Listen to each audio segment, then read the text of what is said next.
Bismillahirrahmanirrahim. Assalamualaikum warahmatullahi wabarakatuh.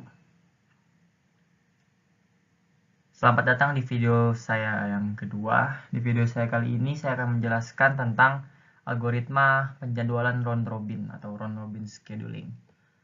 Video saya kali ini adalah bagian dari tugas mata kuliah sistem operasi dengan dosen pengampu Bapak Agus Prihanto. Kita lanjut. Perkenalkan, nama saya adalah Muhammad Atul Aziman. Saya sedang melakukan studi di program Sistem Informasi di Universitas Negeri Surabaya dan NIM saya adalah 210512140039. Kita masuk ke bab yang pertama, yaitu adalah pengertian round robin scheduling. Apa sih penjadwalan round robin itu? Oke. Round robin scheduling merupakan salah satu algoritma scheduling pada CPU, di mana proses-proses yang dijalankan oleh algoritma ini akan dieksekusi secara cyclic. Apa sih itu cyclic? Nah, jadi penjelasannya itu gini. Algoritma ini akan mengeksekusi suatu proses dalam jumlah waktu tertentu. Dan jika proses tersebut telah melampaui batas waktu yang ditentukan, maka proses tersebut secara otomatis akan dihentikan sementara atau di pause dan dimasukkan ke dalam antrian proses atau queue yang paling belakang. Nah, kemudian algoritma ini akan lanjut menjalankan proses lain dari antrian yang paling depan. Jadi, algoritma ini akan mengeksekusi suatu proses dengan jumlah atau dengan waktu yang sudah ditentukan. Dan setelah batas waktu ditentukan, proses akan otomatis dihentikan dan lanjut ke antrian selanjutnya. Begitu. Nah, implementasinya. Round robin adalah salah satu algoritma penjadwalan tertua yang paling mudah diimplementasikan dan mudah digunakan. Hal inilah yang membuat algoritma penjadwalan round robin banyak digunakan untuk melakukan berbagai proses multitasking. Algoritma round robin juga bersifat starvation free, yang berarti dapat menjalankan semua proses satu demi satu tanpa memprioritaskan proses tertentu. Jadi, sifat dari round robin scheduling ini adalah menjalankan semua proses tanpa ada prioritas. Jadi waktunya sama dan jadwalnya sudah sesuai dengan antrian yang diciptakan, yang dibentuk gitu. Jadi nggak ada tuh mau dia ibaratnya mau dia kakek-kakek atau mau dia lansia dia prioritas di awal. Nah, kalau dalam implementasi penjadwalan round robin ini nggak ada prioritas gitu, nggak ada yang diutamakan, jadi semua itu sama, semuanya itu adil, semuanya itu rata. Nah, kita lanjut ke bab kedua, yaitu adalah konsep kerja dari penjadwalan round robin. Bagaimana konsep kerja dari penjadwalan round robin ini? Nah, konsep dasarnya, algoritma penjadwalan round robin bekerja dengan menggunakan sistem time sharing atau pembagian yang adil. Nih, garis bawain ya, pembagian yang adil pada setiap proses yang akan dijalankan atau dieksekusi. Artinya, algoritma ini akan mengeksekusi atau menjalankan suatu proses berdasarkan waktu kuantum yang diberikan. Nah, jadi waktu atau proses jalannya penjadwalan ini itu semua itu berdasarkan dari waktu kuantum yang sudah diberikan atau sudah ditentukan. Jadi nggak boleh lebih atau nggak boleh kurang dari waktu kuantum tersebut. Jadi kalau waktunya 4 ya 4, kalau waktunya 3 ya 3 detik atau 4 detik gitu lah ibaratnya. Oke, lanjut. Nih, jika waktu eksekusi yang ditentukan telah berakhir, maka algoritma akan berhenti mengeksekusi proses dan memasukkan ke dalam antrian terakhir. Algoritma ini kemudian akan melanjutkan eksekusi pada proses lain yang berada di antrian depan sesuai dengan waktu kuantum yang diberikan, dengan urutan kerja yang sama dengan proses sebelumnya. Sudah dijelaskan dengan lumayan rinci ya, jadi jika waktu yang ditentukan berakhir, maka algoritma akan lanjut ke proses atau antrian selanjutnya. Dan kalau misalnya proses yang tadi belum selesai, nah itu tuh akan dimasukkan ke antrian terakhir. Jadi setelah antrian terakhir, proses yang tadi tuh bakal jalan lagi gitu. Nah, kurang lebih sih seperti itu. Oke, kita lanjut. Nah, jadi inti dari konsepnya ya.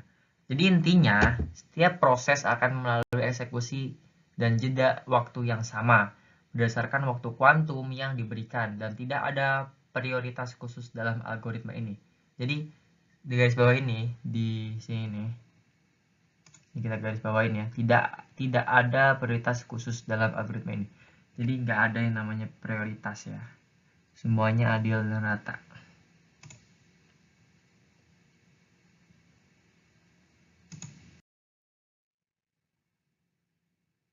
Nah, selanjutnya kita masuk ke contoh perhitungan ya. Ini udah masuk perhitungan nih. Jadi di sini tuh saya akan memberikan sebuah contoh perhitungan dari atau pengaplikasian perhitungan non-Robin scheduling dalam CPU. Ya, dalam contoh ini saya akan memasukkan beberapa gambar table untuk membantu ya perhitungan kita. Oke. Jadi perhitungan round robin sendiri itu dibagi ke dalam 3 langkah ya, atau 3 step. Ada 3 step. Step yang pertama adalah membuat Gantt chart. Nah, Gantt chart itu apa sih? Gantt chart itu adalah waktu antrian. Jadi di Gantt chart itu nanti akan ditentukan waktu antrian per proses ya, per proses atau per bagian. Jadi di waktu pertama, di waktu kedua, siapa, dan itu semua itu sesuai dari kuantum yang udah diberikan gitu. Jadi nggak bakal lewat atau beda dari kuantum yang sudah diberikan. Nah, step kedua itu adalah menghitung AWT ya, atau AWT itu singkatan dari average waiting time. Jadi adalah waktu tunggu rata-rata. Nah, itu step kedua. Jadi kita masuk perhitungan dulu. Nah, itu tuh per proses ya. Awalnya kita per proses, terus untuk menghitung average-nya per proses itu kita tambahin, kita jumlahkan dan dibagi 5. Ya, dibagi 5 kalau salah. Nah, step ketiga tuh menghitung AT-AT atau average turnaround time. Nah, ini tuh hasil. Nanti di step ketiga ini kita akan menemukan AT-AT-nya atau average turnaround time atau hasil akhir ya dari perhitungan contoh kita kali ini.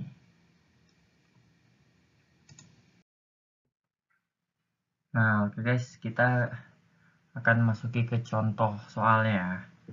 Sebuah CPU dengan kuantum sebesar 2 mendapatkan proses yang kedatangannya berbeda-beda sebagai berikut. Nah, di sini ada hal yang harus digarisbawahi. Pertama, kuantum sebesar 2. Kedua adalah proses kedatangannya beda-beda. Jadi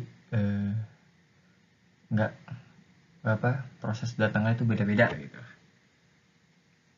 Kalau masih sesuai urutan ya per hurufnya. Di sini ada tabelnya. Ini proses A saat tiba atau proses kedatangannya 0 sama prosesnya 5. Terus proses B saat tiba 1 nama prosesnya 3.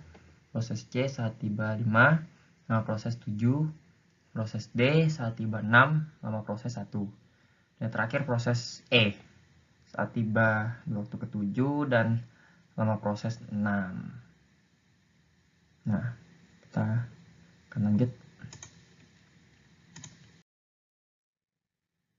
Nah, kita masuk ke langkah yang pertama ya, yaitu adalah membuat Gantt chart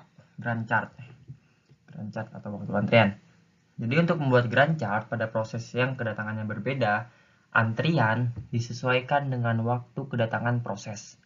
Untuk pencarian waktunya dilakukan dengan memasukkan proses sesuai urutan, lalu kurangi lama proses dengan kuantum. Jadi yang pertama tuh kita masukin dulu proses sesuai urutan. Nah, kita di list proses sesuai urutan, terus dikurang dengan kuantumnya, J per kuantum ya. Di sini proses yang pertama kan sini A. Nah, karena kuantumnya 2, berarti masukin 2, terus selanjutnya proses B. Nah, itu kan dia saat tibanya yang kedua.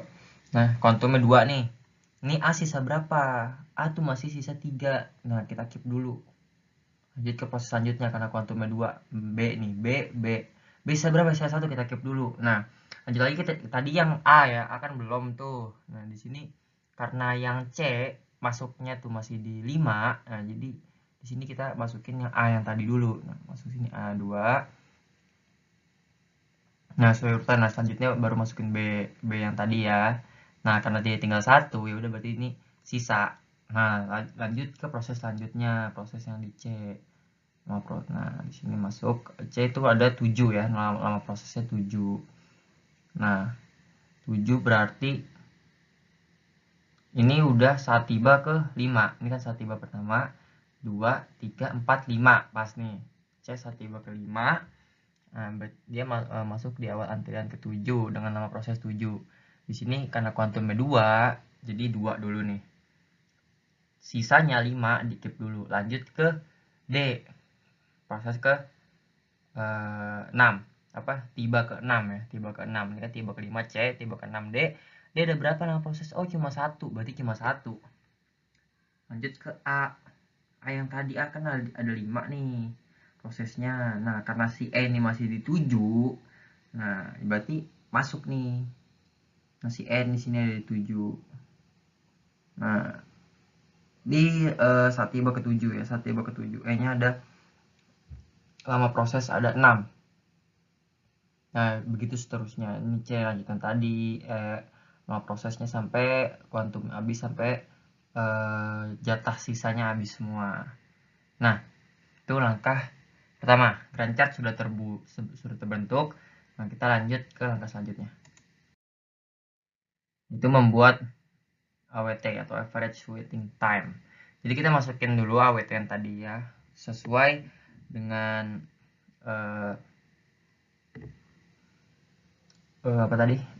Gantt chart yang udah kita buatnya. Per proses ya, proses A sini waiting time 0 tambah tadi ada 4 min 2 tambah 10 kurang 6, jadi sama dengan 6. B 2 dikurang 1 ditambah 6 kurang 4 sama dengan 3. Nah, C 7 dikurang 5 tambah 13 kurang 9 tambah 17 kurang 15 tambah 21 dikurang 19 sama dengan 10. Ini tadi ini tuh perurutan tadi ya, perurutannya di waiting time ya, di waiting time. Waiting time-nya ini 9, D itu 9 kurang 6, 3, E 11 kurang 7, tambah 15 kurang 13, tambah 19 kurang 17. Jadi sama dengan 8. Nah, setelah ditemukan 6, 3, 10, 3, 8, nah kita masukkan untuk mencari rata-ratanya. Itu ditambahkan 5-5-nya dan dibagi 5. Hasilnya kita temukan average waiting time-nya adalah 6. Oke, lanjut. Kita selanjutnya dalam menghitung AT atau average turnaround time. Jadi masukkan AT sesuai tabel hingga ditemukan jumlah rata-ratanya. Nah, dan ini juga berproses ya, berproses. Saat tiba 0 lama proses 5, saat mulai 0 saat selesai tadi 11. Waiting time-nya berapa? 6, yaitu 11 dikurang 5 ya. Dan begitulah selanjutnya. Nah, setelah ditemukan turnaround time masing-masing, dijumlahkan dan setelah dijumlahkan dibagi ya. Setelah dijumlahkan dibagi 5 dan ditemukan rata-rata 10,8, dan ini dia AT yang kita cari, itu 10,8 gitu kurang lebihnya. Oke, kita lanjut ke contoh implementasi. Jadi apa sih contoh implementasi dari round robin scheduling dalam teknologi dan dalam kehidupan sehari-hari? Oke, dari banyak sumber ya, bukan banyak sumber, jadi dari beberapa referensi saya akhirnya mengambil satu referensi atau satu contoh implementasi yang saya bisa berikan sebagai saya bisa masukkan ke slide saya ya, yaitu adalah implementasi dalam teknologi paket data internet. Jadi penjadwalan non-robin dapat digunakan sebagai alternatif antrian first come first serve. Algoritma ini memungkinkan setiap aliran data aktif yang memiliki paket data dalam antrian untuk bergiliran mentransfer paket pada saluran bersama dalam urutan yang berulang secara berkala. Penjadwalan adalah penghematan kerja. Artinya, jika satu aliran keluar dari paket, aliran data berikutnya akan menggantikannya. Oleh karena itu, penjadwalan mencoba mencegah paket internet yang tidak digunakan. Nah, penjadwalan non-robin ini hanya dapat digunakan, ingat ya, ini di sini ada penekanan ya. Ada perlu digarisbawahi bahwa penjadwalan non-robin hanya dapat digunakan jika paket data berukuran sama, karena aliran data yang telah menunggu paling lama diberikan prioritas penjadwalan. Jadi non-robin scheduling ini hanya bisa digunakan jika paket data internet sama. Jadi jatah per user atau jatah per antrian paket itu sama. Jadi tidak bisa digunakan dalam paket data atau jumlah internet yang berbeda-beda gitu paketnya. Hanya bisa digunakan dalam paket data internet yang sama dalam sebuah atau suatu penyedia jasa layanan internet. Oke. Ya. Ini referensi dari video saya kali ini. Ya, tidak terasa kita sudah berada di akhir video kali ini. Kurang lebih mohon maaf jika ada kesalahan dari diri saya, mohon dimaafkan. Saya Muhammad Al-Laziman pamit undur diri. Jangan lupa untuk like and subscribe channel ini agar membantu saya untuk tetap semangat dalam membuat video. Oke, terima kasih. Assalamualaikum warahmatullahi wabarakatuh.